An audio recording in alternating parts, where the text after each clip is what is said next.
And whether we're working with a big organization that has many of those researchers and there's many scientific stories, we always get back to that really basic customer, which is really exciting because that's our favorite customer.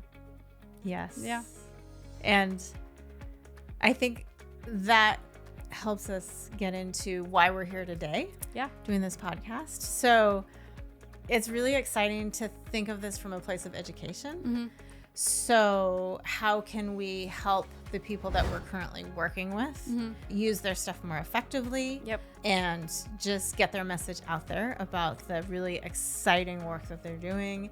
Yeah, we talk a lot about, we like doing this science stuff because of the hope. Like there's so much possibility in a lot of this technology. And then even beyond the people that we get the opportunity to work with, we want to be able to help other people that, they might not be in a position yet to work with us. Maybe they're, working with other great art animators, illustrators, designers. And if we can give them, more power on how they can get this content out there, how they can even do some of it on their own. Yeah. Okay, so today about SayoStudio. Okay. So I'm excited to talk to you today. So I'm Nicolle Fuller, creative director and founder, and we keep playing with titles. Yes. And today we have Claire Agosti, art director and creative lead. Yeah, potentially a new title.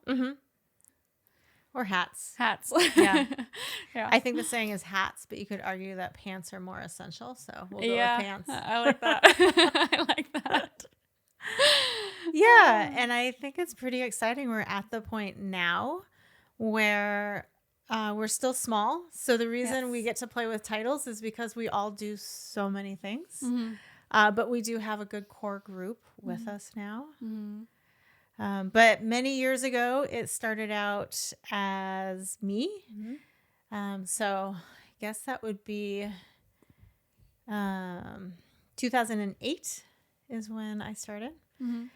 And that was right after I was had finished working at the National Science Foundation. So at that time, it was kind of a painful decision to leave because I loved working there in the public affairs office.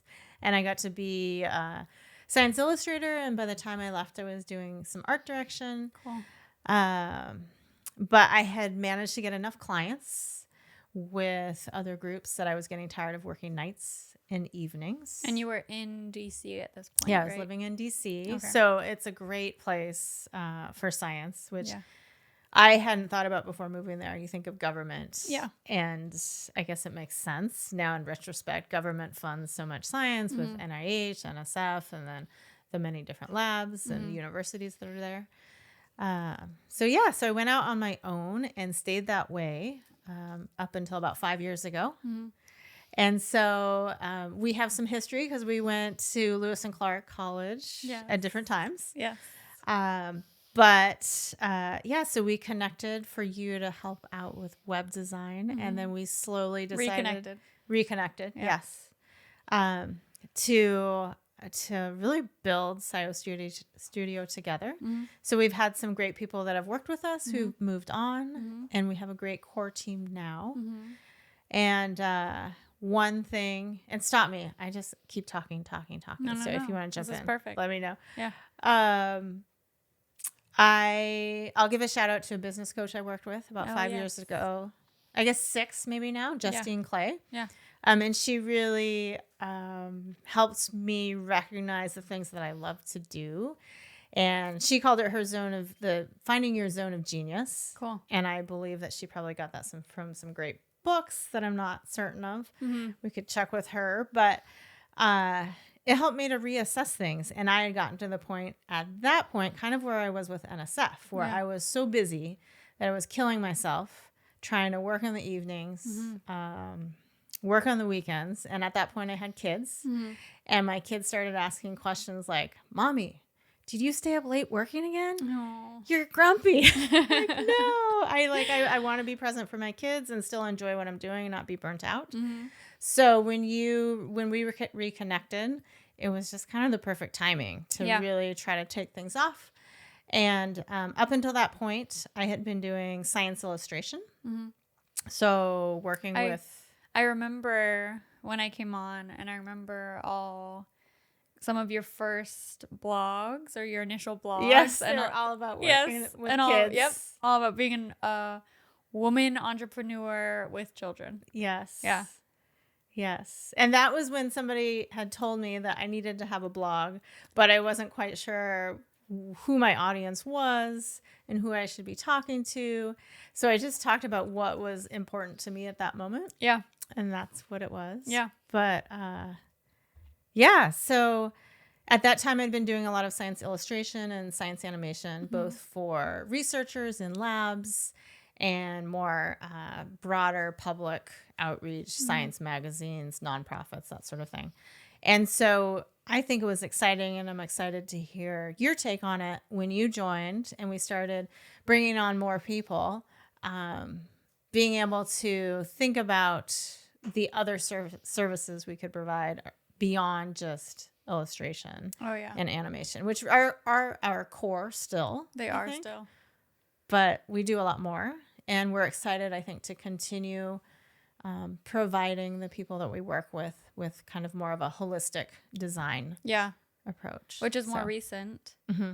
But I feel like since I came on, we've packaged and repackaged and just over the years gotten, I mean, I can only speak for myself personally, but like such a grasp on all the ways to like pair and price, and I feel like it was all necessary to get us here where we're hoping to be more holistic and just show up more as experts and really be able to provide consultation because we have solutions. Yes. But it took, I mean, I couldn't even begin to count like how many versions of packages we've come up with over the years. Yes. And trying to, really narrow down both what people are looking for and what they need. Yep. And whether or not those overlap. And if they don't overlap, helping educate people about what will really help them get across their science. Yeah. To the audience that they need to talk to. Yeah. And I think that we're all really excited about making graphics that are speak on many levels to different audiences. Mm-hmm. So, I mean, even the researchers, when they need to get funding, for example, like we still want that to resonate with the broader public, that they can use it to share with early stage students, to their own kids and family. And so I think that, that's something that we work really hard to do, is create visuals that are talking to the key demographic, but are multidimensional like that. No, that's all really good points. It's something that just popped into my head that's kind of semi-related is also, as I came on and I kind of slowly started doing more illustration work, but then bringing on more contractors to take on more jobs, and how you started this company with obviously your style of art and very faithful and loyal customers. And so that was a conversation early on too, like how true are we to Nicolle's style, and then how many more styles do we want to incorporate to be more diverse or have a more diverse portfolio. So those were all really big questions initially, which have kind of not been as big of questions now because we have that more diverse portfolio at this point. I agree. And I think it's interesting because it felt like a really big challenge at that time. It did. And now looking back, it really doesn't. It actually feels like it grew pretty naturally. Yep. And I feel like a lot of that is because I think I'd like to think that both of us have a growth mindset. We're always trying to improve. Yes. Even though I've been doing this a long time, I want to improve. I want to keep things fresh and keep figuring out how I can look at things in different ways. And so I think you bring a great sensibility of kind of distilling things to their essence, whereas I like to add a lot of details, which there's value to both. Yeah. And I think that giving you the freedom to do what you do best has also given me new ways of like, I think that my work has developed as well. And that's something that is really exciting as somebody who's worked by myself for so long. And I have to admit, like, there was a lot of that time that I really did enjoy it. But it's nice to discover that what everybody says is true, that the more that you collaborate and work with people and open yourself up to collaborating, that your growth will come from that. Yeah. No, definitely agree that I think growth mindset for both of us is really important. I think you've only helped nurture that in me. You know, the amount we can rehash and and perfect and switch directions, even if it doesn't feel, easy at the time. That feels really natural to me. Yeah. Even in this in business, which I feel like that wasn't innate to me. I feel like in life that was more innate to me, but in business, it felt like, oh, this seems hard, or this seems like a lot more time than necessary. But yeah, at the end of the day, having that mindset in business, I think I think we both just have this understanding of what we have to offer and the direction we can go that's so solid now. And I feel like even just very recently, like it's become really solid. I agree. And I think that we also need to shout out to all the incredible freelancers and contractors that we have that work with us. Yes. And I think that they share a similar definitely mindset. Definitely. So the creative things they do on the projects that we're working on, in addition to sharing, always being willing to share the latest tutorials and inspirations that they find. Yeah. And hot topics and what it means for our industry and all those things. Yeah. Yeah. No, that's a really good point. It's exciting. SayoStudio has arrived to a point that I didn't know was possible. Yeah. Yeah. I'm excited. And to back up a little bit to when we were making that transition at the early stages, like 5 years ago, I talked about my personal reasons for doing it. And beyond that, the other thing that I kept running into that I know that you'll remember is being a little sad and frustrated that this work that I worked so hard to create and that the scientists and researchers worked so hard to work with me to really perfect and make sure that it showed their vision was only being used in one piece and then kind of forgotten about. And, it is an investment to work with us, both in time and resources. Yes. And so we want to see those people get the most use of it. Yes. And so that's where we decided to try to, pursue this more holistic approach. Yeah.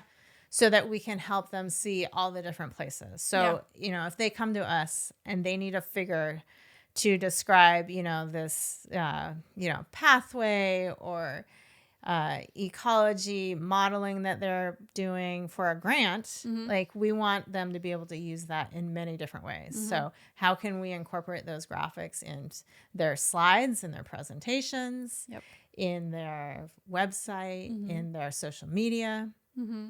And I think that's just become even more apparent from 5 years ago. It's amazing the expectations of what graphics are needed and the polish level that a scientist is expected to have now. So. Yeah, all of that feels like a no-brainer now that we talk about it, even though that's something we've only been incorporating really recently. I actually think my boyfriend Philip, who works in a lot in social media, was someone who really got me there, like to take that jump. Because his approach was so much more practical. Like what do I need? Like, I know I need this in all these places. And, you know, it's a modern approach. And I think before that, I had kind of too many hard lines as far as like what's our service, what are we including, what does this price structure look like, or what does this package look like. And it just kept me from looking beyond, like looking at really the big picture. And yeah, just that difference of, you know, it makes me think of like what you hear a lot about being salesy and how that's hard for people. But if you know you're offering something that's actually helpful and actually going to get someone, you know, give them the progress that they need and they want, then it's not salesy anymore. And so I think just that exposure to the social media world really made me realize, like, I have to look at this in a much more bigger picture than I have been. Yeah. And I do think that that's a lot of what's driving the expectations of graphics across the board, because we're so saturated every day. And even for somebody that might be a little bit older, not pointing any fingers, you know, who's not on social media, it still impacts us. I mean, it's 100%. Which I think is really, I every day maybe not every day, but I do find it interesting because all the business books out there say that you should really specialize and focus. And so in some ways it feels broader, but at the end of the day, I think we've also honed in on who we're serving. Like at the end of the day, it's the scientist, it's the researcher.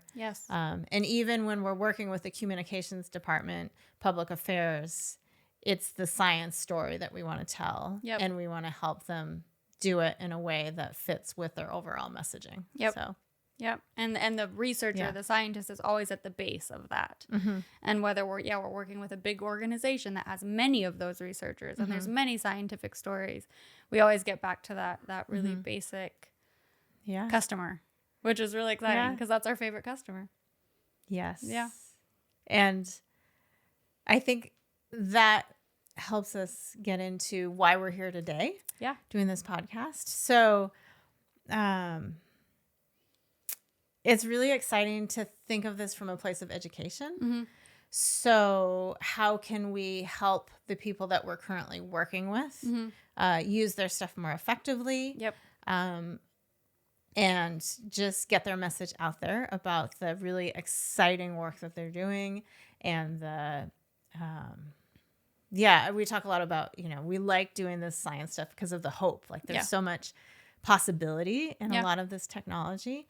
And then even beyond the people that we get the opportunity to work with, we want to be able to help other people that, you know, they might not be in a position yet to work with us. You know, maybe they're, you know, working with other great animators, illustrators, designers.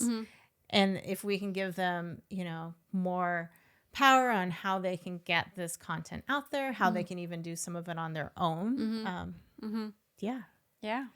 So, I mean, I think a lot of people who might know me better will be surprised to see me here. You know, like putting myself out there. I'm excited to. I'm excited to do this. I don't know if they'll be that surprised though. I feel like your success is so largely attributed to how just genuine and open you are, and how, you know, the people you work with are people you relate to, and you know, on a professional and personal levels. So I don't know if they'll be surprised. I think that's why you have so many faithful customers. Yeah, maybe it's kind of the perception of yourself from when you're younger. And you have these vision of yourself, and everybody's like, really? You don't seem like a introvert to me. Yes. I need to go recharge. Let me be. So in summary, if you had to summarize SayoStudio in however many words. Elevator pitch. Yeah. What's SayoStudio? I really should be prepared for this. So SayoStudio is first and foremost a science communication agency, and it does so through visuals, so design, illustration, and animation.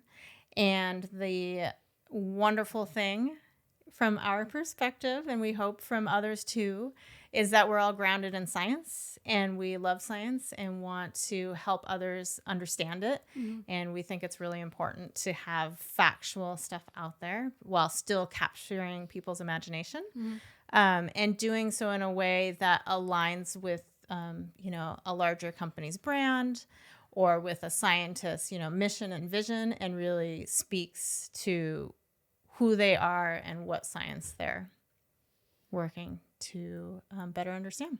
Yeah, I love it. That's perfect. Do you have a better, no. I shouldn't say better. Do you have another different add-on to the elevator pitch? think that's beautiful. I think the only thing that I would add, which I feel like is a recent addition, is that, what that science means to the world, what that science means to everyone around us, how it affects all of us, what's the ultimate application, and hopefully through our visuals we're helping making that clear, and